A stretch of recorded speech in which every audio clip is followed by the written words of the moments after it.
ওম শান্তি 13-1-2024 প্রাতঃমুরলি। ওম শান্তি। বাপদাদা মধুবন। বাবা বলেছে, মিঠে বাচ্চে, মানুষ শরীরের উন্নতির প্রবন্ধ রচনা করে, যে কি করে শরীরের উন্নতি হবে তার প্রবন্ধ রচনা করে। আত্মার উন্নতি বা চর্তি কলার সাধন বাবাই বলে। এটা বাবারই রেসপন্সিবিলিটি। তো বাবার রেসপন্সিবিলিটি কি? আত্মার কি করে উন্নতি হবে তা বলা। প্রশ্ন, সদা বাচ্চাদের উন্নতি যেন হতে থাকে তার জন্য বাবা কি কি শ্রীমত দেয়? উত্তর, বাচ্চা নিজের উন্নতির জন্য 1. সদা ইয়াদের যাত্রায় থাকো, ইয়াদের দ্বারাই আত্মার জং বেরিয়ে যাবে। 2.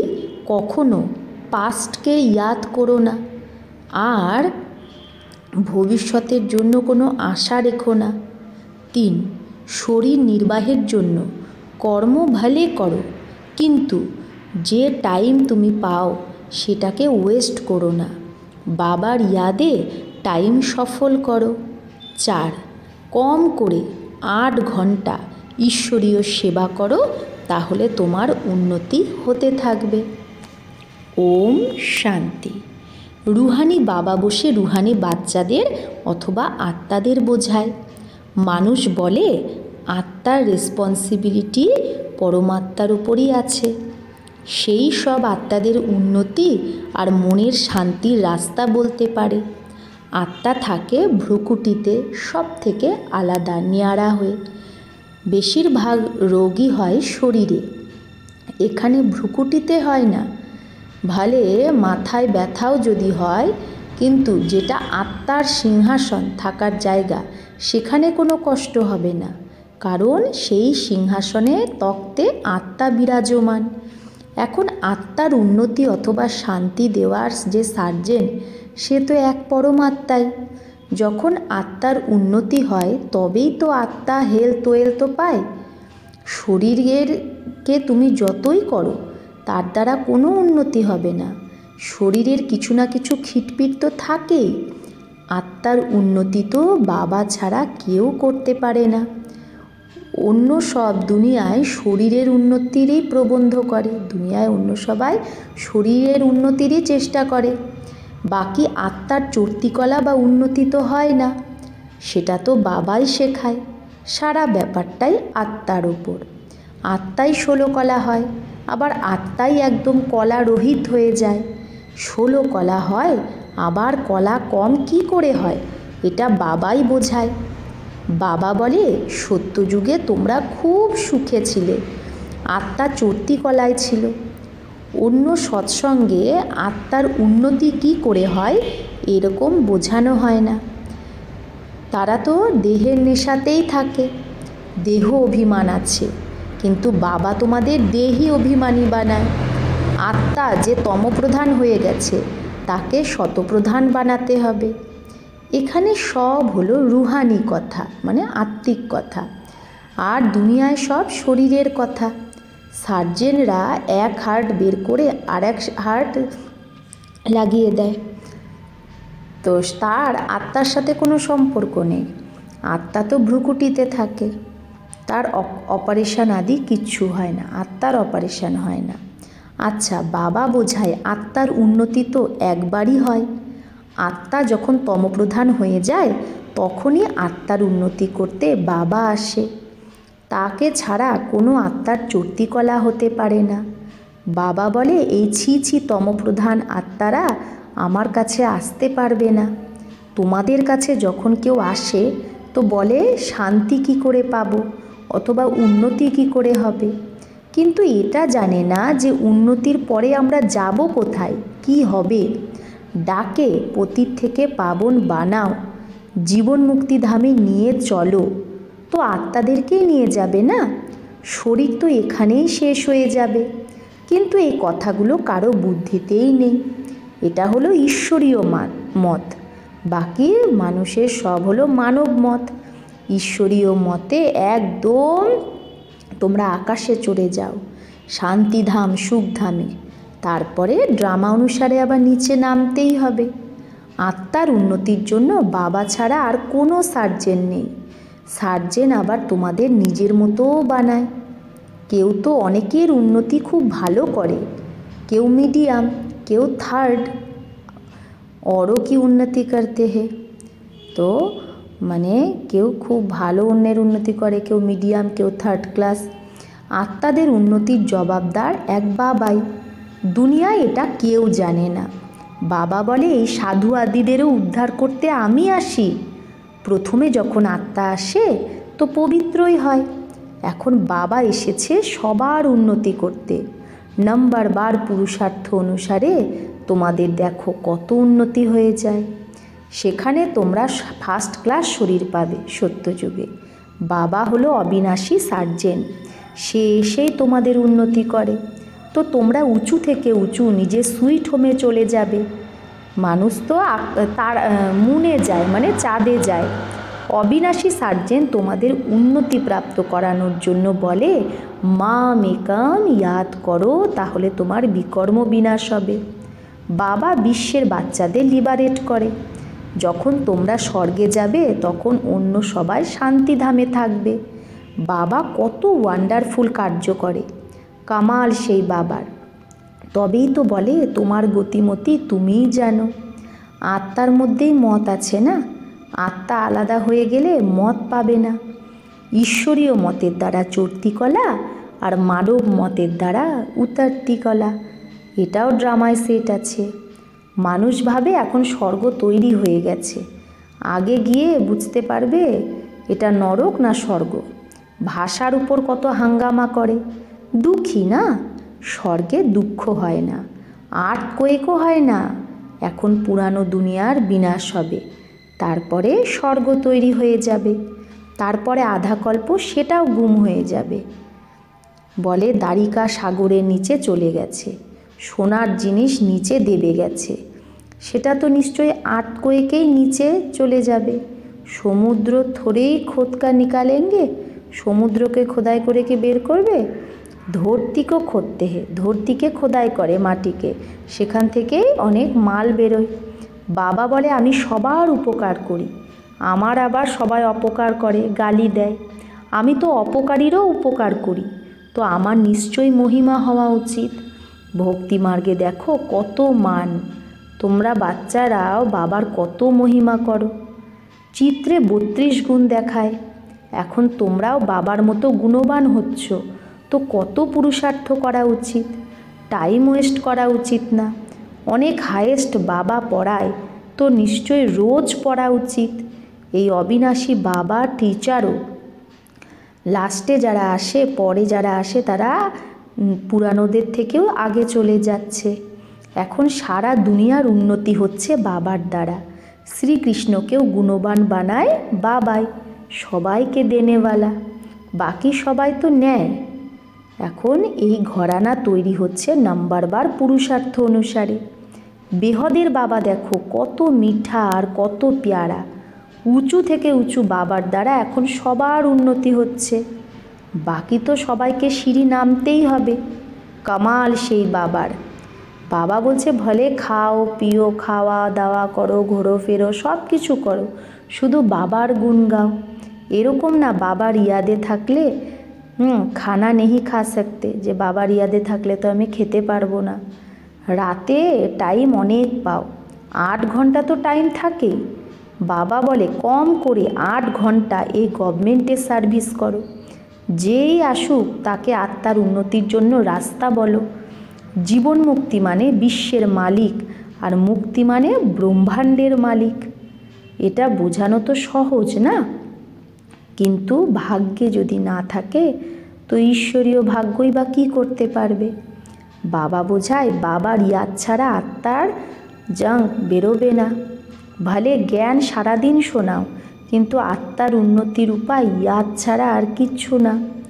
বাবা বাচ্চাদের খুব ভালোবেসে রোজ রোজ বোঝায়, কিন্তু নিজের উন্নতি করছো কি করছো না সেটা তো প্রত্যেকে নিজেই নিজেকে বুঝতে পারো। এটা শুধু তোমরা শোনো না, সব সেন্টারের বাচ্চারাই শুনছে।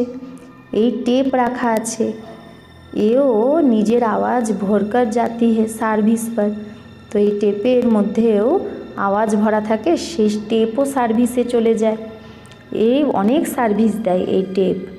বাচ্চারা ভাবে শিব বাবার মুরলি আমরা শুনি, তোমাদের দ্বারা শুনলে ইনডাইরেক্ট হয়ে যায়। তারপরে যখন মধুবনে আসে তখন ডাইরেক্ট শোনে।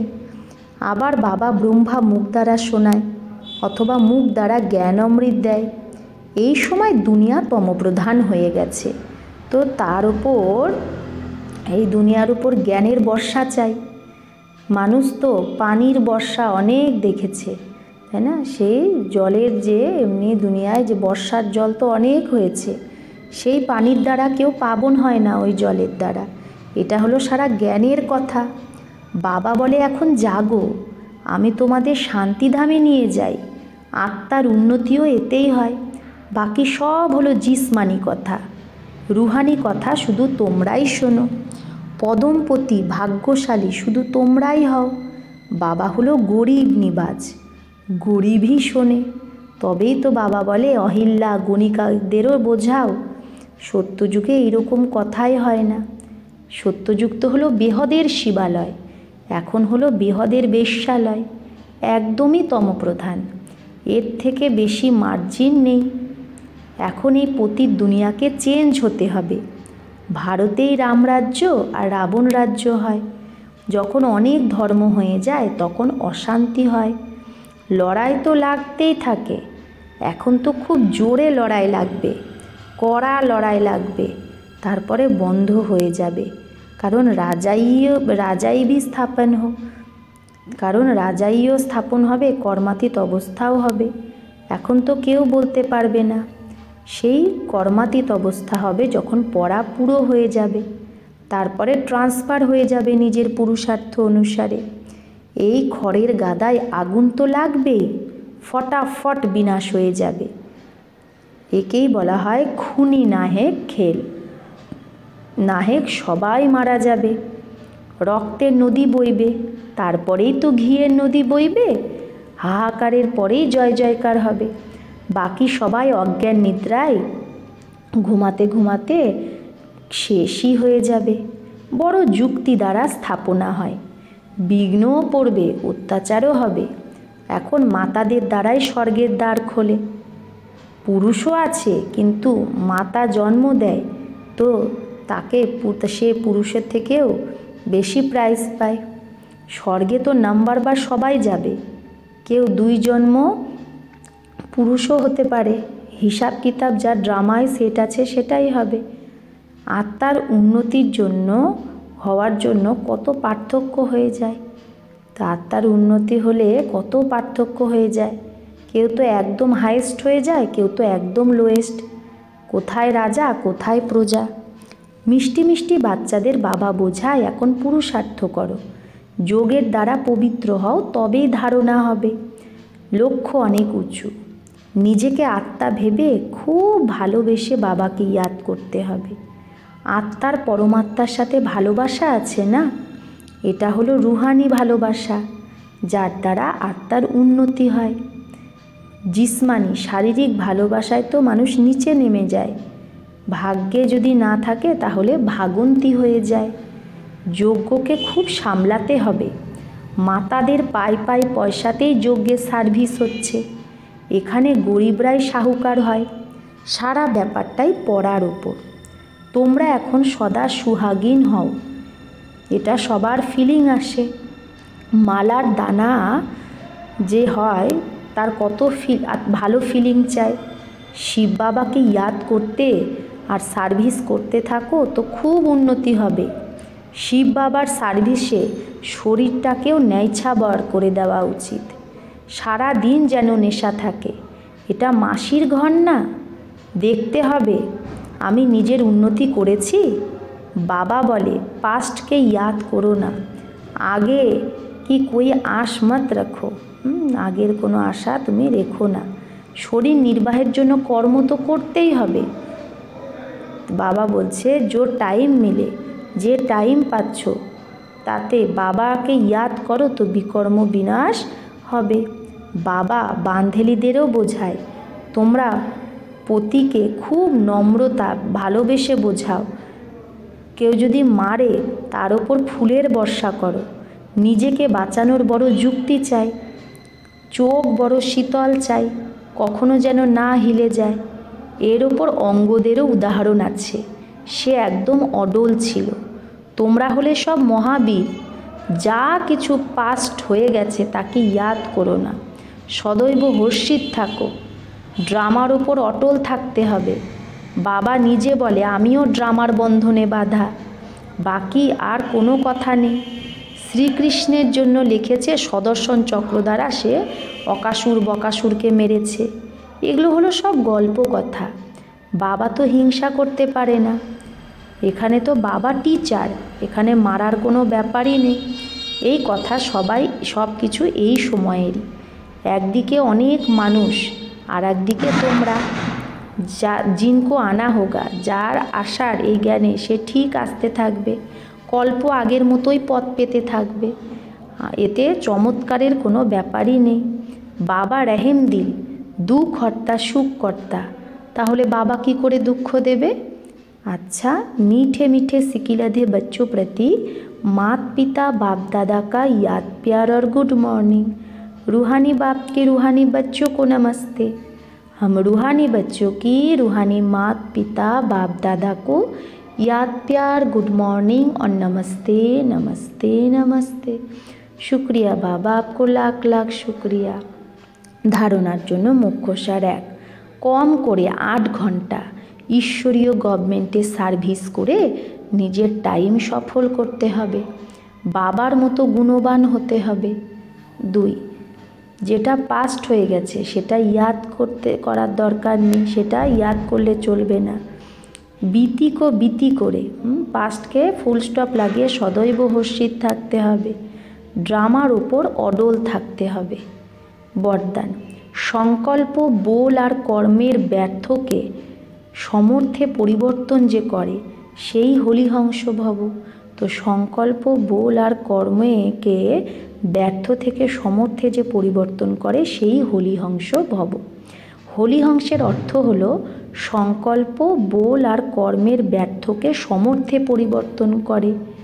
কারণ ব্যর্থ যেরকম পাথর হয়, পাথরের কোনো ভ্যালু নেই, রত্নের ভ্যালু হয়। হলিহংস ঝট করে পরখ করে নেয় যে এটা কাজের জিনিস না কাজের না। কর্ম করতে শুধু এই স্মৃতি ইমার্জ যেন থাকে যে আমি রাজযোগী, নলেজফুল আত্মা, রুলিং আর কন্ট্রোলিং পাওয়ার সম্পন্ন আমি। তো ব্যর্থ যাবেই না, তাহলে ব্যর্থ জিনিস হবেই না। এই স্মৃতি আমাদের হলিহংস বানিয়ে দেয়। কোন স্মৃতি? যে আমি রাজযোগী, নলেজফুল আত্মা, রুলিং আর কন্ট্রোলিং পাওয়ার সম্পন্ন আত্মা। স্লোগান, যে নিজেকে এই দেহরূপী মকানে মেহমান মানে অতিথি ভাবে সেই নির্মোহী থাকতে পারে। যে নিজে এই দেহরূপী মকানে নিজেকে অতিথি ভাবে, যে দেহরূপী মকানে আমি আত্মা এক মেহমান, সেই নির্মোহী থাকতে পারে। অব্যক্তি সাইলেন্স দ্বারা ডবল লাইট ফরিস্তা স্থিতির অনুভব করো। যেরকম যখন কোনো এইরকম দিন হয় তো চলতে ফিরতে ट्रैफिक रोक कर 3 मिनट साइलेंस की प्रैक्टिस कराते हैं। যে চলতে ফিরতে ট্রাফিক কন্ট্রোল কিলে কি নিজেকে থামিয়ে 3 মিনিট সাইলেন্সের প্র্যাকটিস করায়। চলতে ফিরতেও সব কার্যকে স্টপ করে নেয়।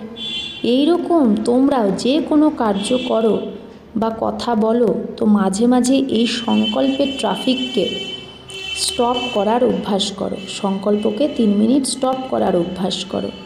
1 মিনিটের জন্য মনের সংকল্পকে চাহে শরীর দ্বারা চলতে হয়ে কর্মের মধ্যেও থামিয়ে কি থামাতে হবে? মনের সংকল্পকে নিজের ফরিস্তা স্বরূপে স্থিত হয়ে যাও।